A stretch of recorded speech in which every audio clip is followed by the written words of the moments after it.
ഏത് തെരഞ്ഞെടുപ്പ് വരുമ്പോഴും ചർച്ചാ വിഷയമാവുന്നതാണ് കേരളത്തിൽ മുസ്ലിം വോട്ട്. മുസ്ലിം വോട്ടുകൾ എങ്ങോട്ട് പോകും, അതാരൊക്കെ ആർക്കൊക്കെ അതിൻ്റെ ഗുണമുണ്ടാവും എന്നൊക്കെയുള്ള ചർച്ച. അത് സത്യത്തിൽ ആ ചർച്ച ചെയ്യപ്പെടുന്ന രീതിയിലൊന്നും അല്ല അത് സംഭവിക്കുന്നത്. മുസ്ലിങ്ങൾ എന്ന് പറഞ്ഞത് നേരത്തെ പല സമുദായത്തെ പറ്റി പറഞ്ഞതുപോലെ മുസ്ലിങ്ങൾ മൊത്തത്തിൽ ഏതെങ്കിലും ഒരു രാഷ്ട്രീയ ചേരിയുടെ കൂടെ നിന്ന ചരിത്രമില്ല, അതങ്ങനെ സംഭവിക്കുകയില്ല. അത് നമ്മൾ എടുത്തു നോക്കിയാൽ മുസ്ലിങ്ങൾ തന്നെ പല പാർട്ടികളിലായിട്ട് ചിതറിക്കിടക്കുക. പല പാർട്ടികളിൽ ചിതറിക്കിടക്കുന്നു എന്ന് പറയുമ്പോൾ പ്രവർത്തകരായിട്ട്, പാർട്ടികളിലെ അംഗങ്ങളായിട്ട്, അനുഭാവികളായിട്ട്, ഉറച്ച അനുഭാവികളും വിദൂര അനുഭാവികളും ഒക്കെ ആയിട്ട്. അഥവാ മുസ്ലിങ്ങൾ UDFൻ്റെ കൂടെ നല്ലോണം ഉണ്ട്. അതിൻ്റെ ഒരു കാരണം എന്ന് പറഞ്ഞാൽ, പ്രധാന കാരണം മുസ്ലിം ലീഗ് അവരുടെ കൂടെയാണ്. പിന്നെ കോൺഗ്രസ്സിലും ഉണ്ട് മുസ്ലിങ്ങൾ, മറ്റ് ചെറിയ ചെറിയ ഘടകകക്ഷികളിലൊക്കെ ഉണ്ട്. തിരിച്ചിപ്പുറത്തും അങ്ങനെ തന്നെയാണ്. വലിയൊരു വിഭാഗം മുസ്ലിങ്ങൾ LDFൻ്റെ കൂടെ അണിനിരന്നിട്ടുണ്ട്. പ്രത്യേകിച്ച് CPM, CPI എന്നീ പാർട്ടികളുടെയൊക്കെ കൂടെ അണിനിരന്നിട്ടുണ്ട്. അപ്പോൾ ഇതൊന്നും ഒരു കാലത്തും മൊത്തത്തിൽ ഈ മുസ്ലിങ്ങൾ എവിടേക്കും വോട്ട് ചെയ്യുന്നൊരവസ്ഥ ഉണ്ടാവില്ല. ഇങ്ങനെ പറഞ്ഞ പല പാർട്ടികളിലായിട്ട് ചിതറിക്കിടക്കുന്ന വിഭജിക്കപ്പെട്ട മുസ്ലിം സമുദായത്തിലെ ആളുകൾ ഏതാണ്ട് ഒരു 80-85% അങ്ങനെയുള്ള ആളുകളാണ്. ബാക്കി ഒരു 15-20 ഇടയിലുള്ള ആളുകളാണ് ഈ പ്രത്യേക കക്ഷി രാഷ്ട്രീയ ചേരിതിരിവില്ലാത്ത ആളുകൾ. അവരുടെ വോട്ടാണ് പലപ്പോഴും അങ്ങോട്ടും ഇങ്ങോട്ടും തിരിഞ്ഞ് നിർണായകമാവാറ്. അതും വലിയ അളവിലൊന്നും എല്ലായിടത്തും നിർണായകമാവില്ല. കേരളത്തിൻ്റെ ചില ഭാഗങ്ങളിൽ അങ്ങനെ നിർണായകമാവുകയും ചെയ്യും. പ്രത്യേകിച്ച് തദ്ദേശ സ്വയംഭരണ തെരഞ്ഞെടുപ്പുകളിൽ ചെറിയ ചെറിയ നിയോജക മണ്ഡലങ്ങളാണല്ലോ. നഗരസഭാ ഡിവിഷനാണെങ്കിലും പഞ്ചായത്ത് വാർഡൊക്കെ ആണെങ്കിൽ തന്നെ അങ്ങനെ അവിടെയൊക്കെ ചില സമയത്ത് നിർണായകമാവും. അത് ചില നിർണായകം എന്ന് പറഞ്ഞാൽ ചെറിയ ഏറ്റക്കുറച്ചിലുകളും ചില വ്യത്യാസങ്ങളും ഒക്കെ വരും. ഇപ്പോൾ അതിൻ്റെ സമയമാണല്ലോ, തദ്ദേശ സ്വയംഭരണ തെരഞ്ഞെടുപ്പിൻ്റെ സമയമാണ്. ഇതിലും നന്നായിട്ട് ചർച്ചാ വിഷയമാവുന്നുണ്ട് മുസ്ലിം വോട്ട്. ജമാഅത്തെ ഇസ്ലാമി കേരളത്തിലെ ഒരു മുസ്ലിം ഫണ്ടമെൻ്റലിസ്റ്റ് പ്രസ്ഥാനം, ഞാൻ അങ്ങനെ തന്നെ പറയുന്നു. അതിൻ്റെ നിലപാടുകളാണ്.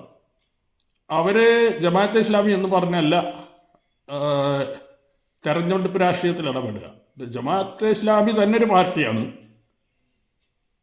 അതിൻ്റെ രാഷ്ട്രീയം ഇസ്ലാമിക മതസ്ഥാപനവുമാണ് അതിൻ്റെ അടിസ്ഥാന പ്രത്യയശാസ്ത്രം. പക്ഷേ അവർ തെരഞ്ഞെടുപ്പ് രാഷ്ട്രീയത്തിൽ ഇടപെടുന്നത് ആ ജമാഅത്തെ ഇസ്ലാമിയുടെ കുപ്പായത്തിന് പുറമെ ഒരു പുറംകുപ്പായം അല്ലെങ്കിൽ ഒരു ഓവർകോട്ട് ധരിച്ചിട്ടാണ്, വെൽഫെയർ പാർട്ടി എന്ന് പറഞ്ഞിട്ട്. അതിൻ്റെ ഭരണഘടനയിൽ മതേതരത്വം അങ്ങനെ പലതും ഉണ്ട്. അപ്പോൾ ഈ പാർട്ടി കുറേ കാലമായിട്ട് LDFൻ്റെ കൂടെയായിരുന്നു. അന്ന് മറുപക്ഷം ഇവരുടെ വർഗീയതയൊക്കെ നന്നായിട്ട് ആരോപിച്ചു, അതായത് UDF. ഇപ്പോൾ കുറച്ച് കാലമായിട്ട് ചില കാരണങ്ങളാൽ UDFൻ്റെ കൂടെയാണ് അവർ നിൽക്കുന്നത്. അതുകൊണ്ട് തന്നെ തിരിച്ചിട്ട് LDFൻ്റെ ഭാഗത്തുനിന്നും ഇപ്പോൾ അന്ന് അവർക്ക് മതമൗലികവാദികളോ വർഗീയവാദികളോ ആയിട്ട് തോന്നാത്ത ജമാഅത്തെ ഇസ്ലാമി ഇപ്പം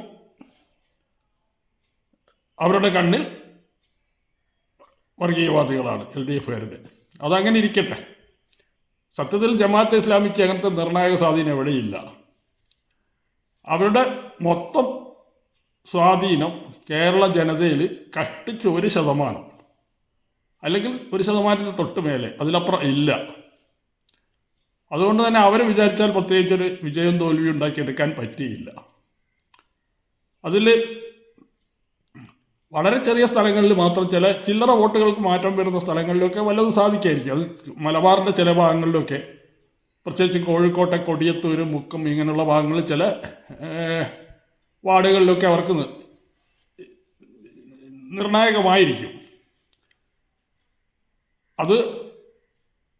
അതുപോലെ തന്നെ അത് കൂടെ നിൽക്കുന്ന ചില ആളുകൾക്ക് തിരിച്ചടിയാവും. ഇതിനൊരു ബാലൻസിങ് വേറൊരു പ്രശ്നമുണ്ട്. ഇവരെവിടെയെങ്കിലും നിൽക്കുന്നത് കണ്ടാൽ അവരുടെ ചില്ലറ വോട്ട് കിട്ടുന്ന ഗുണത്തിനപ്പുറം ഇതിൻ്റെ പ്രചാരണം കാരണം വേറെ ചില വോട്ടുകൾ ഈ മുന്നണിക്ക് കിട്ടാതെയും വരും. അതുകൊണ്ടത് പ്രത്യേക ഗുണം ചെയ്യുമെന്ന് ഞാൻ വിശ്വസിക്കുന്നില്ല. ചില ഭാഗങ്ങൾ സാങ്കേതികമായിട്ട് എന്തെങ്കിലും ഉണ്ടാവുമായിരിക്കും.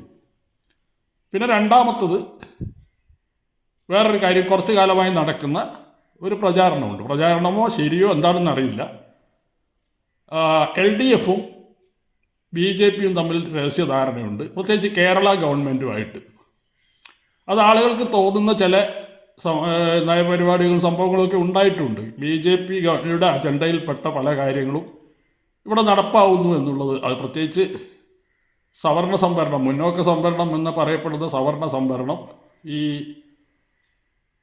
ഇപ്പോൾ ഒടുവിലുണ്ടായിട്ടൊരു PM ശ്രീ ഒപ്പിടൽ, അങ്ങനെ ചിലത് ആ ഒരു പ്രചാരണം നടക്കുന്നുണ്ട്. അത് BJPയും അവരും ഒറ്റക്കെട്ട, അത് ചെറിയൊരു വിഭാഗം മുസ്ലിങ്ങളെ സ്വാധീനിച്ചിട്ടുണ്ടാവണം എന്നാണ് എനിക്ക് തോന്നുന്നത്. അതിനൊരു സാധ്യത ചില സ്ഥലങ്ങളിൽ കാണുന്നുണ്ട്. ഈ പറഞ്ഞ രണ്ട് കാര്യങ്ങൾ കൊണ്ട് ജമാഅത്ത് ഇസ്ലാമിയെ വളരെ കുറഞ്ഞ വോട്ടുകളും ഈ പ്രചാരണം വിശ്വസിച്ച് പോയ, അതായത് LDF സർക്കാരിന് BJPയുമായിട്ട് ധാരണയുണ്ടെന്ന് വിശ്വസിച്ച് പോയ കുറച്ച് ആളുകളുടെയും വോട്ട് സ്വാഭാവികമായിട്ട് UDFന് അനുകൂലമാവാൻ സാധ്യതയുണ്ട്. പക്ഷെ അതിൻ്റെ ഒരു തിരിച്ചടിയും ഉറപ്പാണ്.